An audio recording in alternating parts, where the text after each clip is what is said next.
Welcome to Faith and Politics, a show dedicated to discussing issues surrounding the intersection of church, state, and politics, and the examination of whether you're allowing your faith to shape your politics or are your politics starting to shape your faith. In other words, what do you do when God and government come face to face? I'm your host, Orland Johnson. Let me introduce you to our panelists for today. First, we have Ms. Carmela Monk Crawford, who's the editor of Message magazine. We have Ms. Melissa Reid, who's the Director of Government Affairs for the North American Division of the Seventh-day Adventist Church. We have Ms. Bettina Krause, the editor of Liberty magazine. And we have Jennifer Woods, who's the General Counsel and Director of Public Affairs and Religious Liberty for the Lake Union Conference of the Seventh-day Adventist Church. Ladies, looking forward to our conversation for today. You know, when you think about the idea of religious freedom, a question that seems to be permeating from time to time is whether we should be focused on freedom of religion or should we be focused on freedom from religion? You know, nowadays we're starting to see a whole lot of conversation regarding freedom of religion, and they often try to conflate the concept of freedom from religion. And this is not unique to the United States. In fact, if you look at the French Constitution, they have a very interesting quote. It says, "France shall be indivisible, secular, democratic, and a social republic." You know, this is seen to be some of the key aspects and the symbols that you don't have to see in French schools and government buildings. But in the United States today, many people believe that we're on a similar path, especially in our education systems. There'll be many who say that, you know, we're getting to a point where we used to be a religious nation. Now we're looking more like a secular nation. And the more secular we become, the less we are, quote unquote, doing what's probably in the best interest of our country. And as a result, what we're seeing now is questions in the classrooms and what can be in there and what's not in there. You know, when you start to take a look at this concept, Bettina, the idea of freedom of religion as opposed to freedom from religion, and the questions of what's going on in some of our schools and other areas in terms of symbols and terms of commandments and things of that nature, where are we going as a nation? And are we going in the right direction, or maybe we're going in the wrong direction? Well, I think, Orland, first of all, we need to clear up confusion about what secular governance really means, because a secular government is a really, really good thing until people start forgetting the reason why we have secular government. Good point. So we have, you know, this idea in many different constitutions, not just America, not just France, but we have different flavors of secular governance. Now, the flavor of secular governance in France is of a very strict, closed secularism. And so the idea is that we tolerate religion so long as it stays in its place. And this leads to things like in Quebec, Canada, which is very influenced by the French model. You know, Muslim women aren't allowed to wear hijab and teach in public school classrooms, for instance. So this idea of just getting religion out of the public space. The flavor of American secularism, though, is very, very different. It's a more open secularism, which is founded on carving out this space in society for religion to thrive without government interference. So it's predicated on not hostility toward religion or suspicion toward religion, but wanting religion to do well, to be what it needs to be. And so there are two different ideas of secularism. And unfortunately in America today, I think we're getting confused about that. We're getting confused about why we have a secular government. You know, Carmela, when we think about the idea of secularism and religion and how that all comes together, and every day we're hearing about new things that maybe should be in school, should not be in school, praying on the field, praying in the classroom, we can't figure out whether or not we're supposed to be going to the left or going to the right. Am I supposed to be more religious? But what happens when my religion is not Christianity? That seems to be where the rub finally, you know, starts to kind of hit everyone. I mean, where do we go with this? And how do we kind of figure out the difference between both? Yes, I think you put it very interestingly, because the question is, or perhaps we should start with figuring out who do these rules and who does the Constitution apply to? Bettina has really laid it out there. We're talking about institutions. Our government institutions are not in and of themselves religious. They're not promoting a religion. They're not, like the Constitution says, we're not looking to the government to establish a religion. It is allowing a playing field on which people of individual conscience can exercise their own religious faith and principles. And so when we talk about, are we getting too religious? Are we too secular? That question should be aimed at the individual, individual families, individual homes, individuals, not the schools. And so that's where the confusion is. No, the school is not religious. It should not be, in my opinion. You know, Orlin, as you were introducing the topic here, I was thinking it really depends on the school district you're in and the state you're in as far as what a local student or is experiencing. You know, we've talked on this show and we've alluded to it in this conversation already so far as, you know, many states are now mandating religious symbols in classrooms. You know, they're requiring the Bible as part of instruction, going sort of the opposite direction. I think Bettina made a really good point as far as the secular version of American government was to allow it the space to be able to flourish and to thrive as individuals for that individual practice. And so when you have what we're seeing happen in some of these states where they're actually, again, establishing religion in a public space, in a government space, that's not what our founders intended. And that's certainly not, I don't think, consistent with our understanding of the free will choice of spirituality. That said, we then also are seeing in other states where it is less about allowing religion the space to thrive, but now the public school system actually saying, no, we no longer respect your differing opinion about, you know, issues of sexuality or gender or marriage or things like that. And so we no longer allow you the space or your child the space to have a different perspective in our classroom. You know, Melissa, when you were talking about those states where they are trying to infuse religious symbols into the classroom, it really made me think about Carmela's statement, how this is reactionary, right? Mm-hmm. We see a decline in religion and religious observance within this country. And I think that instead of leaving it up to the individuals to, you know, have more religion in their lives or not, or to teach their kids or to promote religion more, people are saying, oh, state, step in here. Let's infuse religion into the classroom because we need to get back to being a more Christian or more religious nation. And I think that that is definitely out of line with the first, with religious freedom and the notions of, you know, non-establishment of religion. And it also infringes on free exercise too. So I just think it's such a dangerous way of addressing the issue of our country becoming more secular on an individual level. But, you know, Bettina, isn't this a situation where there's more of a misconception on what religion is?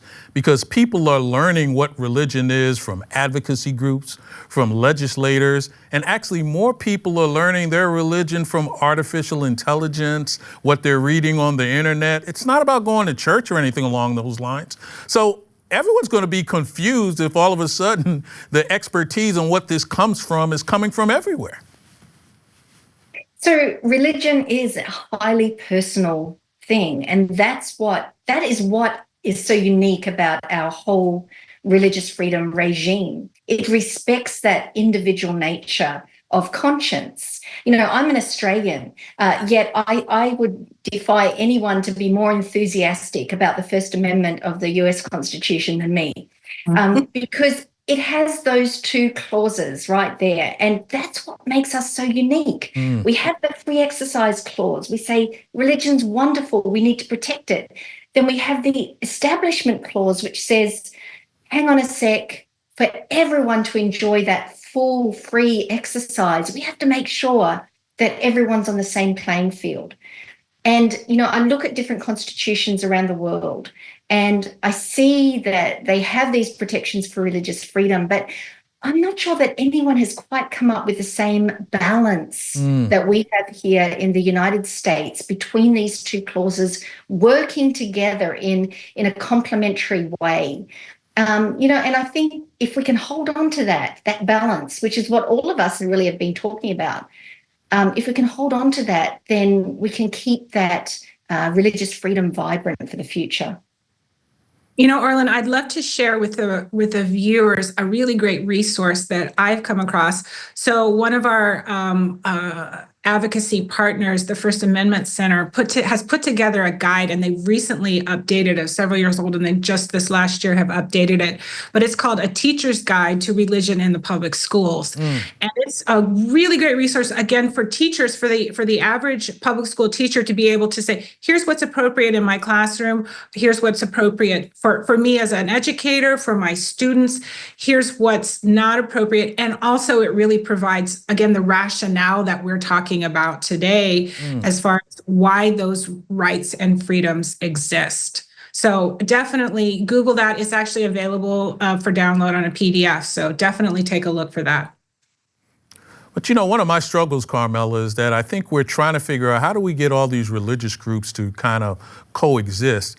But it seems as though if you're somebody who does not believe in religion, or you are agnostic, or whatever that seems to be outside of the norm, it's almost like there is no space for you. I can figure out many different religious things happening in a particular square, but if I'm the person who doesn't want to see anything religious in the square, how do I get protected? How do I get freedom from religion is what seems to be the question. Well, in this environment, increasingly, it will be harder and harder. And truly, with respect to what Melissa has said, it's not always the teachers that are asserting this. It's the parents, it's the advocacy groups that are injecting into the schoolhouse atmosphere all the different kinds of messaging that makes it unbearable for someone who does not hold the same beliefs to attend and be a part of this environment. And then if it goes the other way and, religious parents or people who are of faith and very passionate, when things happen in the classroom that they don't like, then they want to take their kid out of the classroom so they don't have to see this. I wanted to take a moment to bring up this one case that I saw from the 1990s. And I just want to say this on Faith and Politics because the name of it says everything, right? You saw the case of Brown versus not Board of Education, but Hot, Sexy, Safer Productions in 1995, where it was an AIDS presentation in the school. And the parents said, I don't want my children to be a part of this. But the court said, look, nobody is denigrating your religion. Quit being so sensitive that you cannot have a free exchange of ideas, even on religious grounds and religious interests. We have to make it good for everyone. And I got to let that be the last word, but I think you hit it right on the head, Carmela, that the Constitution of the United States is to protect all of us, to be able to share whatever our beliefs are, whether it's for religion or against religion, and somehow we can live here and peacefully coexist. A very controversial case called Dier versus Landry, in which the new law in Louisiana requires state public school classrooms to display the Ten Commandments. Schools have a broad flexibility in kind of designing displays, and in the installation of this, they have to operate in a specific way. Well, this is basically what someone would call a passive religious symbolism that's being pushed into the public square. And the state of Louisiana has decided that we want to codify this in a way so that public schools in our state will be now required to do so. However, there was a teacher who recently sued to block this law because in her beliefs, the idea of displaying the Ten Commandments in a public school classroom is inappropriate. Louisiana's asked federal courts to come in and dismiss this lawsuit. You have the Attorney General for the state. You have other advocacy groups that are jumping in and saying, no, let Louisiana do what Louisiana wants to do here because we think this is the right thing.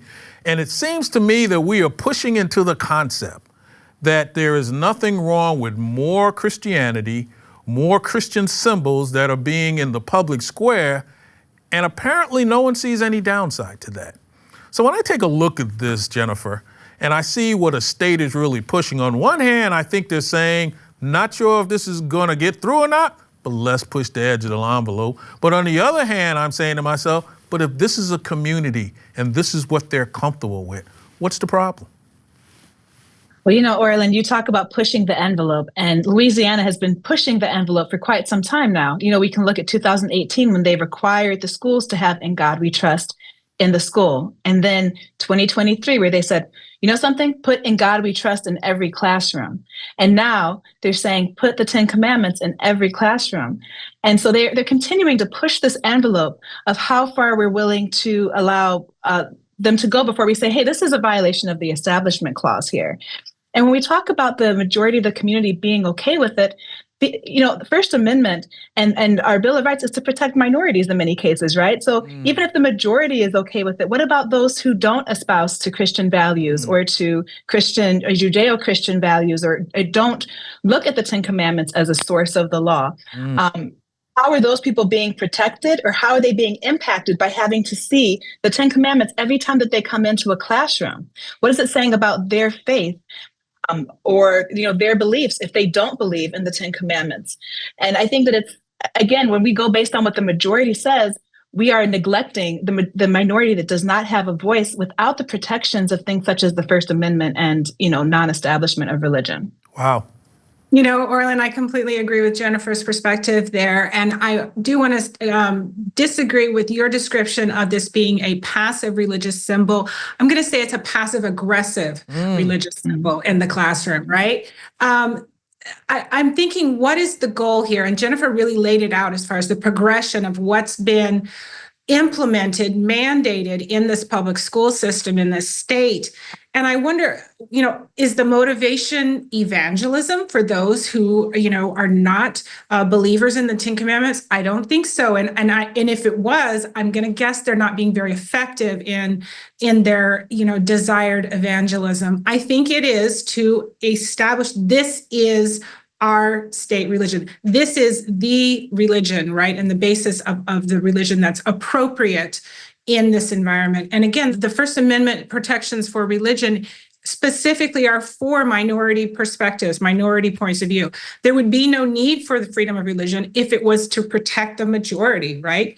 No one's threatening the majority. And so this to me is very passive aggressive and probably less passive and more aggressive and completely inappropriate. I say this as someone who values the guidance that's given in the 10 Commandments. I love seeing it at my local church when I come up and am reminded of its illustration of God's love for me and his mercy and his justice. I am very uncomfortable with it being mandated being in a public school classroom. Bettina, when I look at this, and it says to me that on one hand, this is a community that believes in the importance of Christianity. But on the other hand, it also tells me that this is a community that doesn't care too much about those who don't believe in the concept of Christianity. And as Jennifer and Melissa so aptly pointed out, a lot of these rules that are in place are not really to support the majority. It's actually supposed to protect the minority who are in a particular space where they shouldn't have certain things put upon them because they're being a minority. And it looks like Louisiana is doing just that. Or maybe I'm missing something here. No, I don't think you're missing anything there, Orland. I think this is sort of a natural progression of what we have been seeing the Supreme Court do over the past few years. Because what the court has been doing in decision after decision is expanding the concept of religious free exercise. Which, it sounds like a good thing, but it's expanding the concept of religious free exercise at the expense of the Establishment Clause. And so you have a case, Kennedy versus Bremerton, just a couple of years ago, the praying football coach. And so for the first time, in decades, the Supreme Court held that a public school employee engaging in an overt religious Christian act in front of, students and parents in an official event is okay. It's a personal expression of religion. It's expanding that religious free exercise right. And so I think what the states, the red states, are seeing is an opportunity to see how far they can push this reasoning of the Supreme Court. And so, I'm not sure whether they expect this this law to survive this constitutional challenge. I mean, 45 years ago in Kentucky, the Supreme Court said a very similar case was unconstitutional. They're bringing the question back and trying to get a different answer. So, part of this really is sort of legal strategy. It's legal maneuvering to try to change the constitutional landscape in America. No, Carmela, this looks like it was almost some pretty good forum shopping happening here. You start in Louisiana, you end up in the Fifth Circuit Court, and maybe someone is thinking the Fifth Circuit may actually put a decision out there that may be in conflict with the Second or the Ninth Circuit, force ourselves to get up in front of the Supreme Court, and then you're rolling the dice that maybe I got enough votes to let something like this happen.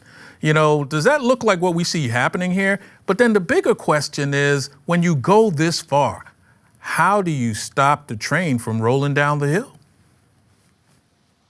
I don't know what's going to happen. I'm surprised, as Bettina has mentioned, there are similar cases, precedents out there. To me, this doesn't even seem like a close call, except for the changing times and people forgetting some of their civics, some of the things we grew up. But I think therein lies the answer. That's how we keep it from going too far, is to create the spaces in which we are searching for truth together.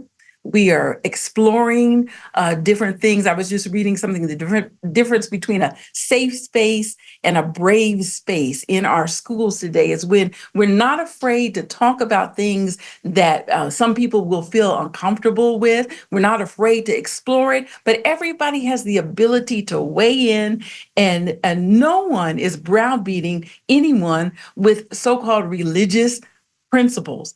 You got to wonder, as Melissa has said before, whose principles are we teaching? Who is supporting what? And what principle at the end of the day is the overriding rule in the classroom? In a larger sense in which our country, many people, I should say, are feeling more and more uncomfortable with multiculturalism, minority so-called religions, differences of people in the classroom and in our society. You see these things getting tested over and over again. We believe in the Bible here. That's what the message is. That's what the message is when we put that on the wall. That's what we require. There's nothing passive about this. There's nothing that is not state-sponsored about this. I don't care whose money is behind this. The school is required to put it in the classroom. That means that the school and the government is establishing religion in the classroom.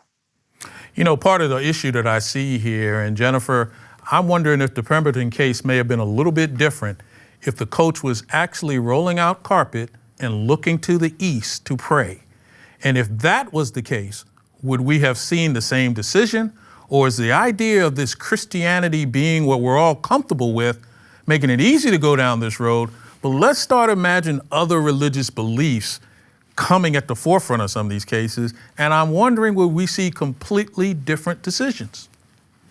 I think we absolutely would. And I think it goes back to something we talked about in the earlier segment. We're seeing a shift in the percentage of Christians in America, right? Where we used to be a majority Christian nation. And we're seeing that shifting away towards people of other faiths, or people of no faith, or people who are, against religion altogether. And I think it scares people. I think it scares people. And what we're seeing here is reactionary. We're seeing fear-based policies put in place saying, wait, we have to make this a Christian nation again. How do we do this? Let's educate our children as far as the 10 Commandments. Let's put in God we trust. Let's have chaplains providing counseling within our schools. Let's teach the Bible as part of history and social and civic classes, right? We're seeing this happening not just in Louisiana, but in a multitude of states. And I think it is fear-based. I think it is people looking at the shift in the demographics and saying we need to do something to turn it back towards where it was in the good old days.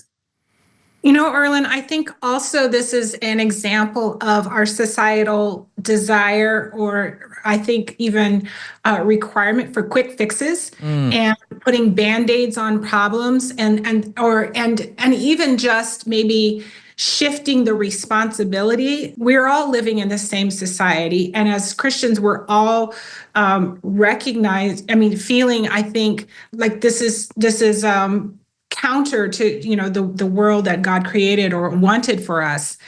That said, I think the conversations about the Bible, the study of the Bible, biblical education, learning the Ten Commandments, those are the things that should be happening at home.